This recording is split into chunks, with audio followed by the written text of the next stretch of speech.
G'day everyone, and thanks for tuning in. As you figured out by the title, there's a first time for everything. So how did I get myself out of this shithole I dug myself into? Well, let's join Live Ryan at South Korea's second busiest airport, because he still doesn't know the trouble he's in. So let's do this. Hey, g'day guys, and welcome back to one of my videos. I'm standing in front of this interesting looking building behind me. I am coming to you from Busan, South Korea's second largest city, and I'm at Gimhae International Airport. And I'm embarking on a flight to take me back to Seoul because I came here on a day trip today on the KTX bullet train. So you might want to check the video out before you watch this one, alright? But in the meantime, I need to get myself into the terminal to check myself in. Several firsts that I'm clocking today. It's my first time flying Korean Air, and it's also my first time getting on board the Airbus A320. I'm sorry, let me say that again. This is my first time getting on board the Airbus 220? Yeah, so the Airbus 220, it still feels so weird for me to say it. It's such an oddball in the family of Airbus aircraft. So I'm pretty excited to see what this experience is going to be like. So come along with me and I'll show you. Come, let's do this.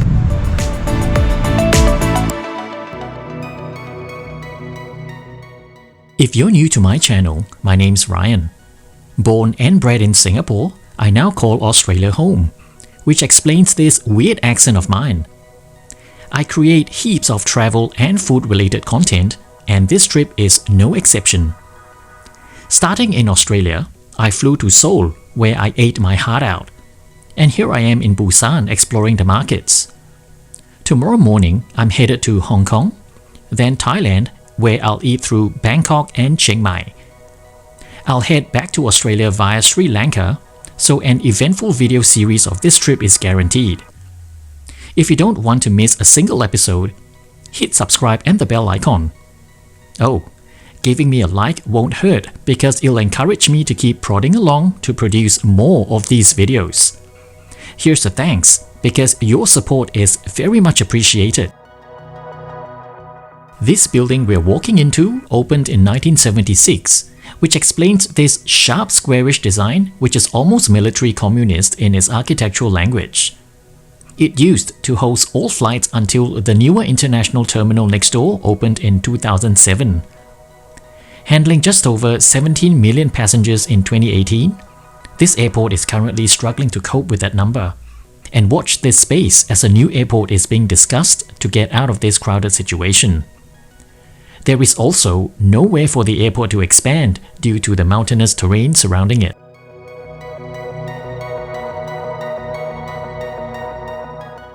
As much as I was so excited at this point, clocking several firsts for this portion of my trip, I made one fundamental mistake, which would cost me so dearly going forward. I left Seoul this morning, all bushy-tailed, looking forward to the bullet train and Busan. It did not occur to me to bring my passport along. After all, for this domestic flight, all I needed was a photo ID, right? How wrong was I? Since I've already checked in online, and I was armed with a mobile boarding pass, thought I'd head straight to security. This was where they stopped me and asked for my ID. No problem. Whipped out my Australia's driver's license, which had my photo and name. The officer mumbled, "Passport," and pushed me towards Korean Air. Oh shit. It suddenly dawned on me this thing was turning pear-shaped and going south very, very quickly. Korean Air was helpless. With no spoken English and Google Translate, the counter staff's phone shown to me red. Even Koreans travel with proper photo ID. Ouch. Niceties doesn't translate over Google, I suppose. Oops. That was a bit of a kerfuffle because when you fly domestic within Korea, you need to bring a passport. And guess what? My passport is in Seoul. So they won't let me on the flight. And now I have to rush to Busan station. So my only option now is to take a train back to Seoul. So I'm rushing to Busan station now to see if I can make it for a train that leaves around 4:45. Yeah, okay. I'm just trying to keep my cool. Let's go. You see, over the last few years, being trapped in Australia due to COVID, I've flown hundreds of domestic flights and personal IDs are hardly checked at all. I've actually forgotten that as a foreigner traveling domestically anywhere in another country, your official identity documentation is your passport. All Korean Air could do was bow at my stupidity and using Google Translate to tell me to piss off. Suppose I deserve it for being this silly. This was all my fault. I could either throw a tantrum and give them a Karen, which would not have gotten me to the aircraft anyway, or just suck it up as an expensive lesson and leave the bowing Korean Air ladies to serve other more deserving passengers, who no doubt was armed with proper photo ID.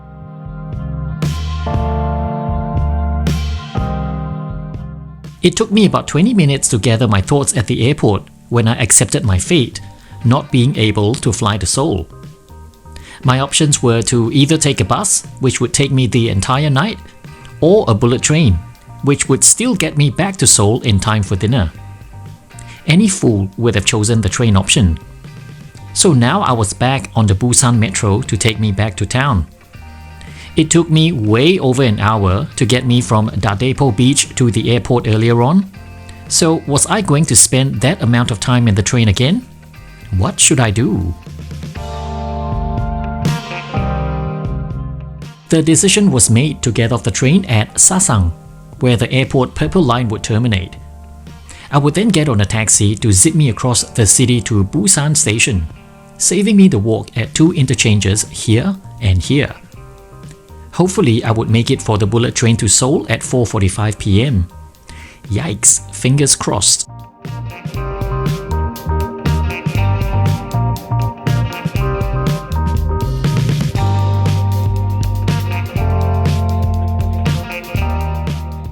Once getting off the train at Sasang, Google Translate once again was helpful. I approached the first taxi I saw in line, stretched my arm through the window to show the taxi driver my mobile phone. I reiterated by verbally mentioning Busan KTX. Message was received with a nod. And with that, I got into the cab to begin my journey across the city towards Busan station. I'm still hoping to catch my train at 4:45 PM. Getting myself into silly situations like this is just part and parcel of traveling. In fact, this isn't the only shithole I dug myself into on this trip. I would get another pie in the face in Sri Lanka. Once again, totally of my own doing. Make sure you stay tuned for that one. Right now, I just needed to take a breath and settle down from this unnecessary drama which was so avoidable. I mean, who visits a foreign country and leaves their passport in a hotel to travel across the country? Me, apparently.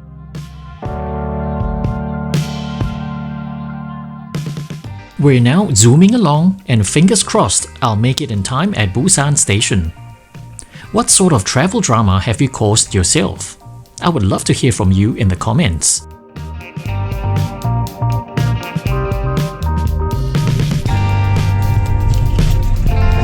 네, 아저씨 감사합니다.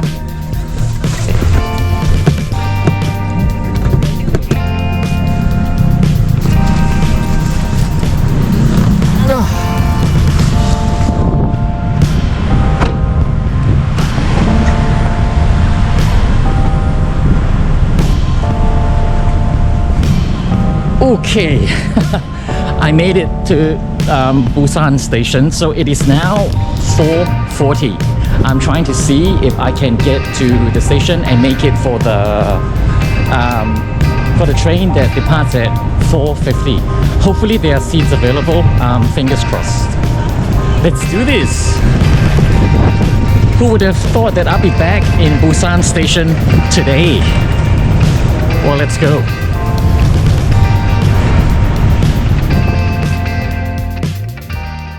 As if I needed another roadblock on this amazing race. Heading to the ticket vending machines, computer said no and decided they could not accept my Australian issued Visa card. I had no choice but to join the line, queuing up to get my tickets. It was agonizingly slow. But looking back, the line was moving quickly, just that my anxious disposition made the situation very unbearable. Meanwhile, I was looking at the clock.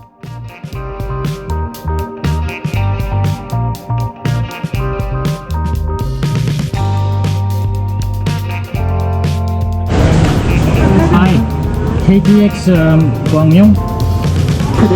Today, 5 p.m. Just one person? One person here. 됩니다. 처음에 인원 일반으로 돼 있는데 일반 빼고 번호 One ticket price 57,700. 57? 57,700. You take card? 5시 11분 전 Visa, Master, Chase, American Express. Visa. 대진이라 가지고 이것도 없어가지고. 네네. 네네. 아예 안 돼. 아버지 거는 아예 돼. 신경들 KTX 5시 18분 괜찮으세요? 11분? 그건 신경들 안 돼. 아, 그럼 신경들 Sign, please. 네, 7,700원 결정입니다. Today, from Busan to Gwangyang Station, departure time at 5 o'clock. KTX train, one ticket. Okay. 감사합니다. Thank you. 감사합니다. Okay, now we run for the 5 o'clock train. Hopefully I don't get to the wrong train. As I'm running towards my waiting train, I could not help thinking, if this happened in reverse and I was a tourist in Australia who happened to have a hotel in Sydney and somehow took a bus to Melbourne and now needed to return to Sydney, I would be pretty screwed. You see, I was leaving Seoul first thing tomorrow morning to fly to Hong Kong. And if it wasn't for the frequent schedule of these bullet trains zipping back and forth every 5 to 10 minutes, my entire trip from here would have been thrown into jeopardy. So I have the excellent public transportation connectivity of South Korea to thank for getting me out of this self-created pot of shit stew. Heck, I even made it to my dinner appointment in Seoul slightly earlier than if I would have flown into Gimhae Airport. How's that for a bullet train rescue? For now, I'm eager to get on board the train to conclude this day of blood pressure-inducing drama. And let's get to Seoul, shall we?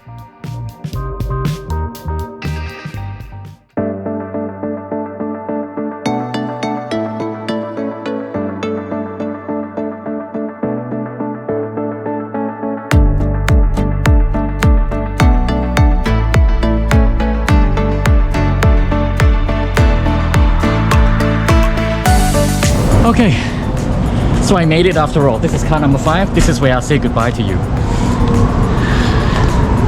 And what a silly adventure it was. So always take note, even if you're traveling domestic, you must always bring your passport with you when you're traveling in Korea. So yeah, thanks for following me on this stupid adventure. So I'm gonna head to my seat right now, and because the train is crowded, I'm not gonna put my camera into the cabin. You've seen what the KTX is like. I'm on my way here into Busan, so I'm not going to be covering this trip back to Seoul.